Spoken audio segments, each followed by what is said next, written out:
प्रधानमंत्री नरेंद्र मोदी ने देश की आजादी के 78वें साल पूरे होने पर 1.5 घंटे लंबा भाषण दिया। लाल किले की प्राचीर से पीएम ने यूसीसी से लेकर वन नेशन वन इलेक्शन तक हर मुद्दे पर बात की।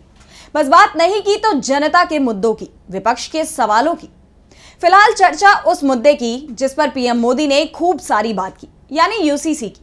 पीएम ने साफ कर दिया कि सरकार यूसीसी लागू करके रहेगी। हाँ, लाल किले से जब पीएम मोदी भाषण दे रहे थे तो इसका नाम समान नागरिक संहिता की जगह सेक्युलर नागरिक संहिता कर दिया।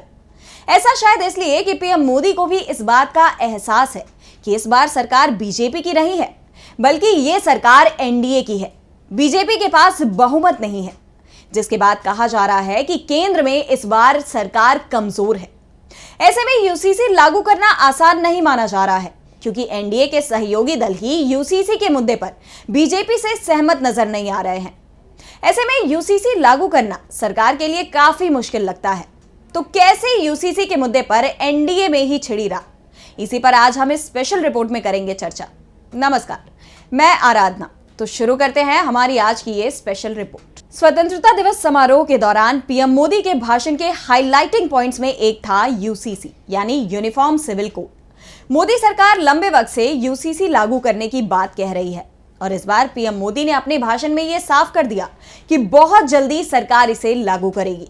पीएम मोदी ने कहा, आधुनिक समाज में कोई स्थान नहीं हो सकता है और इसलिए मैं तो कहूंगा अब समय की मांग है कि देश में एक सेकुलर सिविल कोड हो। हमने कम्युनल सिविल कोड में 75 साल बिताए हैं, अब हमें सेक्युलर सिविल कोड की तरफ जाना होगा और तब जाकर के देश में धर्म के आधार पर जो भेदभाव हो रहे हैं, सामान्य नागरिक को जो दूरी महसूस होती है, उससे हमें मुक्ति मिलेगी। पीएम के इस ऐलान ने एक बार फिर यूसीसी को लेकर विवाद तेज कर दिए हैं। विपक्षी दल तो पहले से ही इसके खिलाफ थे, लेकिन अब एनडीए के सहयोगी दलों से भी बीजेपी को मुश्किलों का सामना करना पड़ सकता है, क्योंकि फिलहाल सहयोगी दलों के नेताओं के जो बयान सामने आ रहे हैं वो बीजेपी की परेशानी बढ़ाते नजर आ रहे हैं। सबसे पहले तो एनडीए सरकार की दो प्रमुख बैसाखी कही जाने वाली जेडीयू और टीडीपी से ही पीएम मोदी को झटका लगता दिखाई दे रहा है। जेडीयू के प्रवक्ता केसी त्यागी से जब पूछा गया कि क्या उनकी पार्टी पीएम के इस फैसले का समर्थन करती है, इस पर उन्होंने कहा कि धार्मिक समूहों और राज्यों सहित सभी हितधारकों से बात करके आम सहमति बनाने के बाद ही इस पर जोर दिया जाना चाहिए। त्यागी ने अपनी बात रखने के लिए जेडीयू प्रमुख और बिहार के मुख्यमंत्री नीतीश कुमार की 2017 में विधि आयोग को दी गई जानकारी का हवाला दिया। नीतीश कुमार ने कहा था कि अलग अलग धार्मिक समूहों, खास तौर से अल्पसंख्यकों की सहमति लिए बिना समान नागरिक संहिता यानी यूसीसी लागू करने की कोई भी कोशिश सामाजिक टकराव का कारण बन सकती है। इससे लोगों का संविधान में मौलिक अधिकार के तहत दी गई धार्मिक स्वतंत्रता की गारंटी में विश्वास खत्म हो सकता है। वहीं पार्टी के मुख्य प्रवक्ता नीरज कुमार ने इस पर प्रतिक्रिया देते हुए कहा कि समान नागरिक संहिता बेहद संवेदनशील मुद्दा है। देश विविधताओं से भरा हुआ है, विभिन्न धार्मिक परंपराएं हैं, क्षेत्रीय भावनाएं हैं। ऐसी स्थिति में जो स्टेक होल्डर्स हैं उनके बीच आम सहमति बननी चाहिए, जिसके बाद यह साफ हो गया कि जेडीयू की तरफ से बीजेपी को इस मुद्दे पर हरी झंडी आसानी से नहीं मिलने वाली।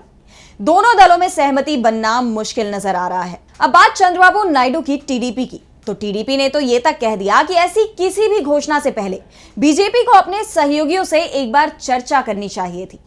टीडीपी में अल्पसंख्यक प्रकोष्ठ के महासचिव फातुल्ला मोहम्मद ने यह कहते हुए एक तरह से साफ कर दिया कि बीजेपी के फैसले से वो काफी हद तक सहमत नहीं है। उन्होंने आगे कहा कि पहले हमें यह जानने की जरूरत है कि यूसीसी लागू होने पर नागरिकों के जीवन के कौन कौन से पहलू प्रभावित होंगे। हमारा देश एक धर्मनिरपेक्ष देश है और भारतीय संविधान प्रत्येक नागरिक को अपनी आस्था प्रणाली के अनुसार अपने धर्म का पालन करने की अनुमति देता है। ऐसे में भाजपा को सार्वजनिक रूप से घोषणा करने से पहले आदर्श रूप से इस मुद्दे पर गठबंधन सहयोगियों के साथ चर्चा करनी चाहिए थी। टीडीपी नेता के इस बयान के जरिए एक तरह से बीजेपी को यह चेतावनी दे दी गई है कि इस बार केंद्र में बीजेपी के नहीं एनडीए की सरकार है, तो फैसले भी सभी दलों की सहमति से होंगे, बीजेपी की मनमानी नहीं चलेगी। वहीं यूसीसी को लेकर जानकारों का कहना है कि इसका सबसे ज्यादा प्रभाव मुस्लिम समुदाय पर पड़ेगा और टीडीपी का इतिहास मुस्लिम समुदाय के हित में रहा है। एनडीए सरकार के गठन के साथ ही बीजेपी और टीडीपी में मुस्लिम आरक्षण के मुद्दे पर भी ठनी थी, क्योंकि आंध्र प्रदेश में मुस्लिमों को आरक्षण प्राप्त है और चुनाव से पहले नायडू ने इसे जारी रखने का वादा किया था। लेकिन बीजेपी की नीतियां इसके खिलाफ हैं। ऐसे में दोनों दलों में टकराव की स्थिति बन रही थी, जिस पर नायडू ने साफ कर दिया था कि राज्य में मुस्लिम आरक्षण जारी रहेगा और बीजेपी को भी नायडू का फैसला मानना पड़ा था। लेकिन अब एक बार फिर यूसीसी के मुद्दे पर विवाद छिड़ गया है। ऐसे में बीजेपी को नायडू से समर्थन की ज्यादा उम्मीद तो पहले से ही नहीं होगी, तो पार्टी ने भी अपनी सहमति नहीं जताई है। टीडीपी का कहना है कि वो अपने रुख को अंतिम रूप देने से पहले यूसीसी का मसौदा सामने आने का इंतजार करेगी। अब सरकार के अगले सहयोगी दल लोक जनशक्ति पार्टी रामविलास एलजेपीआर की बात करें तो पार्टी प्रमुख और केंद्रीय मंत्री चिराग पासवान ने भी इस बिल पर कोई आश्वासन नहीं दिया। यूसीसी पर चिराग पासवान से सवाल किए जाने पर उन्होंने कहा कि हमारे पास अभी तक इसके लिए कोई मसौदा नहीं है। जब तक हम उस मसौदे पर गौर नहीं करते, मुझे नहीं लगता कि मैं इस सवाल का जवाब दे पाऊंगा, क्योंकि इसे लेकर बहुत सारी चिंताएं हैं। भारत विविधताओं का देश है, चाहे वो भाषा हो, संस्कृति हो या जीवन शैली हो। देश के विभिन्न क्षेत्रों में सब कुछ अलग है। आप सभी को एक छतरी के नीचे कैसे ला सकते हैं? यानी एलजेपीआर की तरफ से भी यूसीसी को क्लीन चिट नहीं दी गई। चिराग ने साफ कर दिया कि पार्टी पहले बिल को देखकर, जानकर, समझकर तभी इस पर सहमति जताएगी, वरना नहीं। जिसके बाद यह साफ हो गया कि यूसीसी को लेकर जो दावे पीएम मोदी ने लाल किले पर अपने भाषण के दौरान किए थे, वो लागू करने में उनके पसीने छूटने वाले हैं, क्योंकि एनडीए के घटक दलों में ही सहमति बनती नहीं नजर आ रही। मतलब पहले तो सरकार अपने ही बीच घिरेगी और अगर तब भी यह बिल संसद में पेश हो जाता है तो बची कुची कसर विपक्ष पूरी कर देगा। कांग्रेस ने तो पहले ही कहा था कि यूसीसी पर जो भी विधेयक सरकार लेकर आ रही है उस पर चर्चा का पूरा वक्त मिलना चाहिए। इसके अध्ययन के लिए पर्याप्त समय मिलना चाहिए ताकि इस पर ठीक से चर्चा हो सके।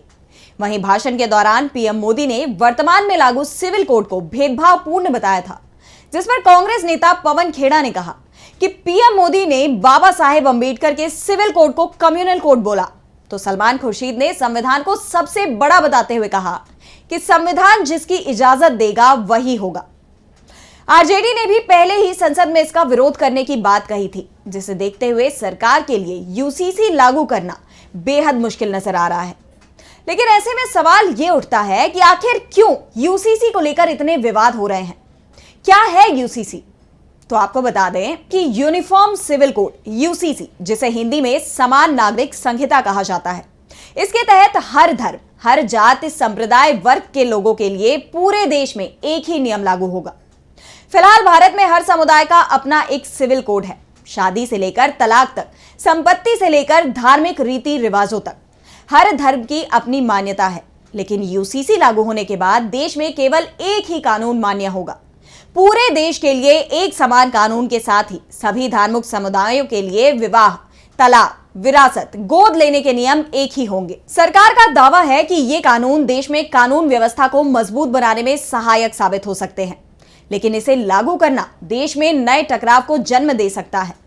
भारत विविधताओं का देश है, हर धर्म की अपनी मान्यताएं हैं और संविधान में आर्टिकल 25 से 28 के तहत लोगों को उनकी मान्यताओं को निभाने का अधिकार दिया गया है। फिलहाल यूसीसी को लेकर यह तय माना जा रहा है कि मोदी सरकार अगर इस बिल को संसद में लेकर आएगी तो इसका हाल भी वक्फ बिल की तरह हो सकता है, क्योंकि बीजेपी के पास बहुमत नहीं है। राज्यसभा में तो पूरे एनडीए के पास ही बहुमत नहीं है, इसलिए यूसीसी का राज्यसभा में फंसना तय है।